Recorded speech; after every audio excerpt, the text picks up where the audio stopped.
السلام علیکم ورحمۃ اللہ وبرکاتہ۔ کیسے ہیں آپ سب؟ اللہ تعالیٰ آپ سب کو اپنے حفظ و امان میں رکھے اور اپنی خصوصی رحمتوں برکتوں سے نوازے۔ اللہ تعالیٰ ہم سب کو نیک بنا دے، ہم سب کو نیک عمل کرنے کی توفیق عطا فرمائے۔ اللہ تعالیٰ ہم سے راضی ہو جائیں، ہماری نسلوں کو نیک بنا دیں، آمین۔ اچھا جی، ایک چھوٹا سا واقعہ تھا، آپ سے شیئر کرنا تھا۔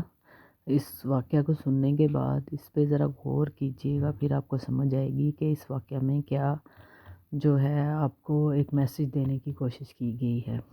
واقعہ چھوٹا سا ہے، شاید آپ نے سنا بھی ہو پہلے۔ ایک دفعہ کا ذکر ہے کہ حضرت موسیٰ کے پیٹ میں بہت شدید درد اٹھا، تو آپ سے وہ درد برداشت نہ ہوا۔ آپ اللہ تعالیٰ کے پاس، کیونکہ آپ کو پتہ ہے یہ کچھ تھے جو ہمارے اللہ سے ہم کلام ہوتے تھے، جن میں حضرت موسیٰ بھی ہیں۔ تو حضرت موسیٰ اللہ تعالیٰ کے پاس گئے اور کہا کہ یا اللہ مجھے پیٹ میں بڑا شدید درد ہے، تو مجھے بتائیں میں کیا کروں۔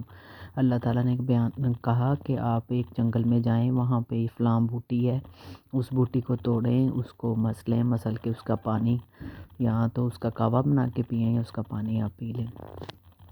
ٹھیک ہے، بالکل ایگزیکٹلی مجھے میں نے کافی دیر سے یہ سنی ہوئی ہے، اگر کوئی تھوڑی بہت غلطی کوتاہی ہو جائے تو معاف کر دیجیے گا۔ تو اس کا پانی آپ پی لیں۔ تو انہوں نے ایسا ہی کیا، جنگل میں گئے، بوٹی لی، اس کا پانی پی لیا، ان کو آرام آ گیا۔ پھر کافی عرصہ گزر گیا، پھر کچھ عرصے بعد دوبارہ ویسا درد آپ کو اٹھا۔ تو آپ نے کہا چلے مجھے پتہ تو ہے کہ اس بوٹی سے مجھے پچھلی دفعہ آرام آیا تھا، آپ خود ہی جنگل میں گئے، وہ بوٹی لی اور اسی طرح اس کا استعمال آپ نے کر لیا، اس کو پی لیا، تو لیکن درد اور زیادہ بڑھ گیا۔ تو آپ بڑے پریشان ہو گئے۔ آپ نے کہا کہ یہ تو اس دفعہ تو اثر ہی نہیں کیا اس نے۔ آپ پھر اللہ تعالیٰ کے پاس گئے، آپ نے کہا جی مجھے اس پیٹ میں پھر درد ہوا تھا تو میں نے وہی بوٹی پی ہے، اس دفعہ تو میرا درد اور بڑھ گیا۔ تو اللہ تعالیٰ نے کیا کہا، غور سے سنیے گا۔ اللہ تعالیٰ نے کہا موسیٰ پہلے تم میرے پاس آئے تھے، میں نے تمہیں بتایا تھا کہ اس بوٹی کو استعمال کرو، اس سے تمہیں شفا ہوگی، میرے کہنے پہ تم نے استعمال کیا تو تم ٹھیک ہو گئے۔ اس دفعہ تم خود ہی چلے گئے، تم نے مجھ سے پوچھا ہی نہیں، اس میں میرا حکم شامل نہیں تھا، اس لیے اس میں شفا نہیں تھی۔ دیکھیں، غور کیا آپ نے، کیا بات ہے۔ لہٰذا ہم جب بھی اپنا علاج کریں، کوئی دوائی کھائیں، کوئی چیز ہم ہومیوپیتھک کھا رہے ہیں، ہم ڈاکٹری کر رہے ہیں، ہم حکیم کی کھا رہے ہیں، اس میں شفا ہم نے اللہ تعالیٰ سے مانگنی ہے، تعریف ہم نے اللہ تعالیٰ کی کرنی ہے، حکم اس میں اللہ تعالیٰ کا شامل ہوتا ہے کہ یا اللہ پاک ہم یہ دوائی کھا رہے ہیں، اس سے مجھے شفا دے دو۔ تو شفا دینے والا تو اللہ ہے، اگر ہم اللہ سے مانگیں گے تو اللہ تعالیٰ ضرور جو بھی چیز ہم استعمال کر رہے ہوں گے، دوا کھا رہے ہوں گے کسی مقصد کے لیے، اللہ تعالیٰ اس میں شفا ڈال دیں گے، ہم جلدی صحت یاب ہو جائیں گے۔ اگر ہم اللہ سے مدد نہیں مانگیں گے اور خود سے ہی کہیں گے کہ بس ٹھیک ہے ہم ڈاکٹر پہ چلے گئے ہیں، اب ہم ٹھیک ہو جائیں گے، توکل ہمارا اللہ پہ ہونا چاہیے۔ جب ہم اللہ پہ توکل کرتے ہیں تو ہمارے لیے ہر طرح سے آسانیاں پیدا ہو جاتی ہیں۔ بعض کا دوائی کھائے بغیر بھی ہم کوئی اللہ کا ذکر کرتے ہیں، اللہ سے توبہ استغفار کرتے ہیں، معافی مانگتے ہیں اپنے گناہوں کی، اللہ سے صحت مانگتے ہیں 2 رکعت حاجت پڑھ کے، تو اللہ تعالیٰ ہمیں اس چھوٹی موٹی جو تکلیف ہوتی ہے اس کا آرام دے دیتے ہیں۔ یہ ہے اللہ پہ توکل۔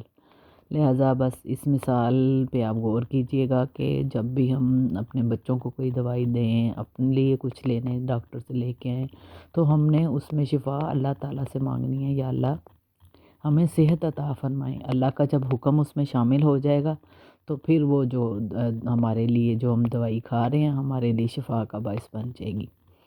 ٹھیک ہے، اللہ تعالیٰ ہمیں کہنے سے زیادہ عمل کرنے کی توفیق عطا فرمائے، ہمیں اس قابل بنا دے کہ ہم اللہ تعالیٰ سے اپنی جو ہیں حاجات پوری کروا سکیں۔ ہمیں وہ طریقہ آنا چاہیے۔ پہلے زمانے میں جو صحابہ تھے وہ ہر چیز، ہمارے نبی پاک نے ان کو بتایا ہوا تھا کہ آپ کو کسی بھی چیز کی حاجت ہے تو آپ 2 نفل حاجت کے پڑھا کریں اور اللہ تعالیٰ سے اپنی ضرورت پوری کروا لیا کریں۔ تو وہ 2 نفل حاجت کے پڑھتے تھے، یہاں تک کہ سنا ہوا ہے ایک واقعہ ہے کہ ایک صحابی کو نمک کی ضرورت تھی، تو انہوں نے کہا تو مجھے نمک کی ضرورت ہے، آپ نے کہا 2 نفل پڑھو۔ تو یعنی کہ ہر اپنے چھوٹے چھوٹے کام بھی وہ 2 نفل پڑھ کے اللہ تعالیٰ سے اپنے مسئلے حل کروا لیتے تھے۔ تو ہم کیوں 2 نفل حاجت کے کیوں نہیں پڑھتے؟ ہمیں بھی پڑھنے چاہیے۔ الحمدللہ میں پڑھتی ہوں، مجھے کافی عرصے سے اس چیز کی عادت ہے۔ تو نفل پڑھ کے اللہ تعالیٰ سے مانگتی ہوں تو اللہ تعالیٰ وہ میرا کام کر دیتے ہیں. لہٰذا آپ بھی اس چیز پر عمل کیجیے گا، انشاء اللہ تعالیٰ ضرور ضرور اللہ تعالیٰ فائدہ دیں گے. بہت شکریہ جی، جزاک اللہ. اللہ حافظ.